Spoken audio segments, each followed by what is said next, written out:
Hello everyone, welcome to another Star Wars Old Republic video, and today we are talking about upcoming items from the Scavenger Cartel pack. Now this is super early. I'm not sure whether the Manipulator pack is even still going to be released. I do think it is, but at the end of the day, these are the items that should be coming exclusively from the Scavenger pack. Now, I'm sorry for the background noise, first of all. I'm in my apartment, my brother's here, he's making noise in the background, so sorry for that. I'll just try to speak as loudly as I can into the mic, basically, and try to drown out that background noise. But let's get into the new items from the Scavenger pack. The first one is called the Casual Connoisseur's Armor Set. This is bronze. Straight off the bat, I'm only going to look at the helmet and the upper body armor. Those are the only real things that matter when it comes to bronze armor sets, because everything else often sells for so cheap and it's not worth really buying it up. But the helmet looks terrible, honestly. That cap thing, ugh, that looks very unesthetically appealing. However, the upper body armor, now that is something that will probably sell pretty well, because there are not a lot of upper body armors in game that allow you to reveal your chest, basically. That's pretty popular among male characters. A lot of players like to, since every single character in Star Wars: Old Republic is ripped, a lot of players like to bare their chest, show off their abs or whatever. And you can see by the fact that things like the unfettered trench coat, or things like the dramatic extrovert, the casual combatant, all those upper body armors sell for millions upon millions of credits. And the reason that they sell for that high is because they do allow you to expose your upper body and all those muscles and everything. I mean, that's the only real thing I can surmise as to why that sells so well. And so the fact that this will allow you to expose your chest is basically going to allow it to sell pretty well. The Trade Envoy's Armor Set. Now this is the other bronze one. Not a big fan of it, not going to spend much time talking about it. It looks very plain, very simple. Nothing about it really sticks out. The helmet itself is a complete reskin. I mean, we have so many of these helmets in the game, and sure, there are subtle differences here and there, but at the end of the day, it does follow that general model. If you want to know what I'm talking about, go ahead and check out the classic Contractor's helmet. I mean, this looks almost identical to that. So I'm not going to spend much time talking about it. A pretty crappy bronze armor set. Now the silver armor sets are pretty nice. This one's called the Force Disciples armor set. It's a hood, which I tend to think sells better than non-hoods, although a lot of people want the hood toggle and people want to turn off hoods. I do think in general armor sets that have hoods do tend to sell pretty well, and this one has a very nice looking upper body armor. Sorry, excuse me. It's got those plates, so on your arms and on the shoulder, it's got these nice plates which basically gives it a better aesthetic appeal. It does have the hood, and just in general, it's a very good upper body armor for a silver armor set. For the other parts of the armor, the gloves and stuff, they're pretty nice. Actually, I'm not sure whether that plate thing that I was mentioning is associated with the gloves or the upper body armor. That's actually, now on second thought, it's probably associated with the gloves. But so the gloves are pretty nice too. But unfortunately, there is no headpiece, and I absolutely hate it when armor sets don't have a headpiece, because that makes the supplementary body armor completely and entirely useless. So that's pretty unfortunate. However, still, overall, for a silver armor set, pretty nice. We have definitely had worse silver armor sets released in a cartel pack. The next silver armor set is the Relic Vagrant armor set. Definitely going off a Mandalorian theme here. Now, I don't know if you guys can tell, I mean, we don't have access to the back of the armor set, but it does have this kind of jetpack looking thing. If you just look at and try to imagine how his back would look like, it does have this little turbo thing at the back, so obviously giving it a very good Mandalorian feel. You can definitely tell from the helmet itself as well.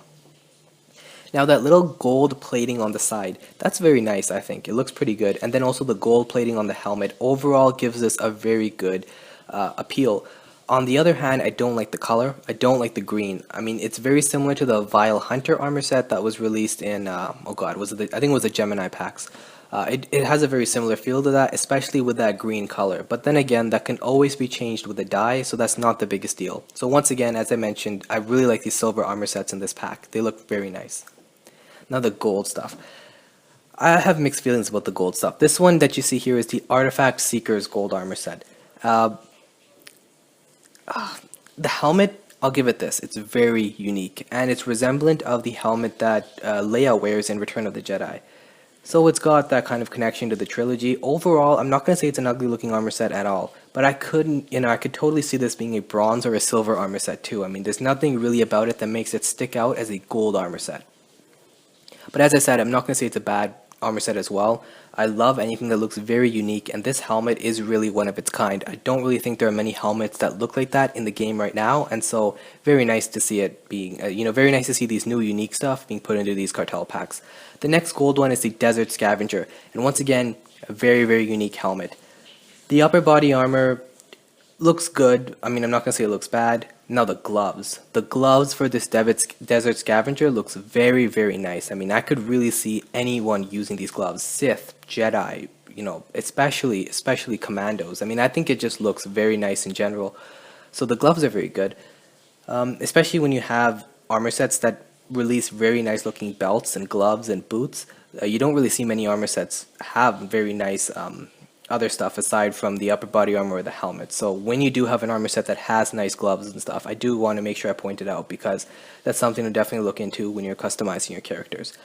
But at the end of the day, as I mentioned, mixed feelings. I mean, in general, there's really nothing that makes it stick out, but on the other hand, they do have very nice helmets, both of them. They're very unique. I think they're going to sell pretty well, so that's good.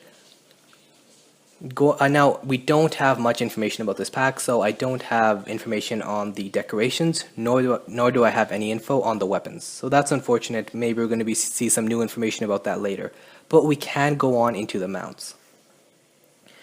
The Begeron Harvester. This is a bronze mount. I'll say this. We've had worse bronze mounts, but this one's basically one of those junk mounts. I mean, this is probably going to sell for like 20-30k on the GTN, and there's really nothing too special about it. So let's move on to the next one. This is the Covert Pathfinder. This is a silver mount. It looks pretty nice, but on the other hand, it's not going to sell pretty well on the GTN. I can guarantee you that. Once again, as I mentioned, it's probably going to drop to like 50 to 100k in that area. And yeah, I mean, it looks okay, but with so many other better mounts available, I'm not sure. I mean, I just feel like this is just junk coming out of this pack. This is like one of those junk items. The Groom Light Break. So once again, following that trend where they take a previously gold mount and make it silver. What's interesting is we do have a silver Vrake that came out of the Strategy Alliance packs. It was called the Moonlight Vrake, so that was also silver, but I guess they're just giving us access to another silver Vrake. This is called the Groom Light rather than the Moonlight Vrake, and it looks basically the same. I mean, it just has a little bit of different armor on it. But that Moonlight Vrake wasn't too popular, so going off that, this Groom Light Vrake's probably not going to be that popular as well. Now, the gold mounts are nice, to say the least. I mean, very interesting. You have the Ember Scale Drewback. So this is one of the few Drewbacks in the game. You have other ones that came very, very long ago, like in the bounty packs and stuff. So it's nice to see them reintroduce it for anyone that does want one. And it's a pretty unique beast mount, so that's pretty nice. The Vectron Locust. Not sure why this is a gold mount, to be honest. I mean, if you compare that to the Begeron Harvester, I don't really see a difference. I mean, obviously there's a difference in the design, but literally it just seems like they took the front part of that mount and just turned it sideways and said, here you go, here's a gold mount. So yeah, as I mentioned, I don't really see anything about this mount that makes it stick out and say, this is worthy of being gold rarity. And unfortunately, that's probably going to reflect in how it sells on the GTN. It's probably not going to sell pretty well. And we have had pretty terrible gold mounts in the past that have sold really poorly. I mean, look at the Revenge Pack, the Frontline Capillion, that's selling on the Harbinger for like 150k. 150,000 credits for a gold mount. And then even the Oberos Siren from that one, I mean, it was a pretty nice mount, but that still even dropped as low as 500k. So hopefully we don't see that trend. I mean, with gold mounts, they're so hard to get from cartel packs. So if you do end up getting one, you shouldn't be selling that low on the GTN. You should be able to make more credits off of it. The only thing I can think of about this mount that maybe makes it worth the gold rarity is that it is somewhat resemblant of Rey's mount from The Force Awakens. Her mount that she rides when she's on the planet Jakku isn't entirely identical. I mean, it's a little bit of a stretch to say that maybe this design is based off that or it's meant to kind of resemble that. But on the other hand, you can see some similarities. So maybe that's the reason. I mean, it's not too much of a stretch considering they did put Kylo Ren's saber in the game and they are kind of feeding off some of that Force Awakens hype. So maybe that's the reason it's there. I don't know. The Scavenger Lugger Wall. This is the platinum item from this pack. So I don't think this pack is going to have the Defined Vented Saber. I think that's over now. We've already had like a good amount of packs that have had that saber in them, And so it seems as though they've introduced another platinum item. This is called the Scavenger Slugger Wall. Now, once again, this is reminiscent of that mount that was being ridden once again in The Force Awakens.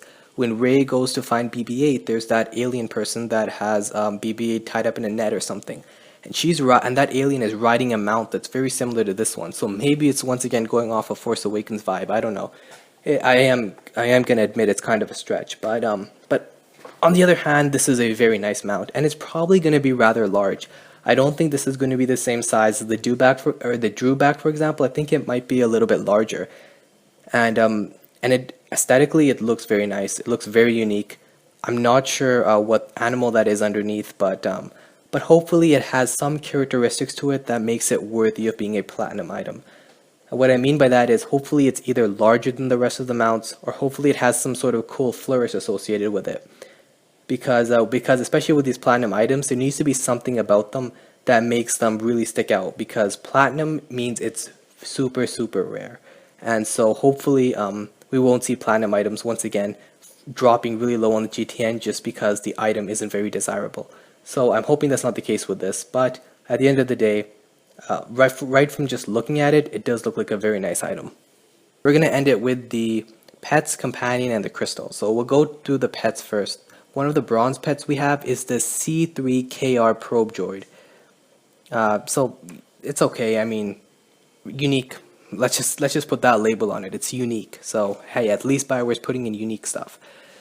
The other pet is not so unique. It's the Cyberlight Muvor. This is a silver mount, and it's basically identical to the mount you get from, let's see if I get this right, I think it's the Anarchist packs, or maybe it's the Disavowed packs. One of those packs drops a pet that's almost identical to this one. So yeah, it's kind of just a reskinned pet. Going on into the color crystal, we have the Mystic Hazel crystal, which is basically just yellow. So we have access to a yellow crystal. Nothing new there, and this is probably going to follow the trend of the other crystals and sell for like 30k on the GTN, unfortunately. But you can't expect anything more from these color crystals. That's basically been the trend across all the new Cartel packs that have been released since Knights of the Fallen Empire. Going on to the droid companion. Once again, something that gives me a little bit, a few mixed feelings. This one is called a TY4N. It is gold, obviously. Kind of reminiscent of the Annihilator droid companion from the Revenge packs. It looks kind of similar, but obviously it has a completely different design when it comes to the droid itself. But the mechanisms are probably similar. It's got those two guns as arms and stuff like that. But how well it will sell, I'm not sure, honestly. The Isotope Droid companion sold super, super well from the Battler packs. The reason being, it had some really nice animations associated with it. The way it shot out rockets and lasers and stuff made it look absolutely awesome. And its size. The Isotope Droid companion was huge, so all of those factors combined made it a very, very profitable item. If you got that out of a Cartel pack, man, you were going to make millions of credits.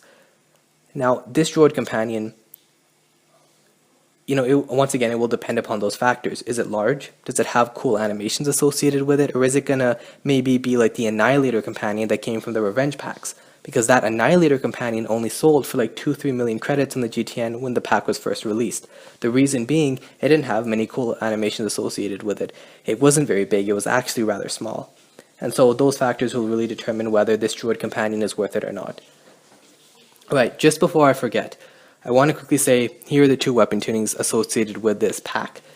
Now, obviously, only one of them is going to be in the pack. The other one is going to be in the Manipulators pack. Now, I've already speculated that this blue laser sight tuning, that's going to be in the Manipulator pack, and this green sort of smoky tuning, that's going to be in the Scavenger pack. So expect a tuning that looks similar to this. So, I hope you guys enjoyed this video. I'll see you in the next one.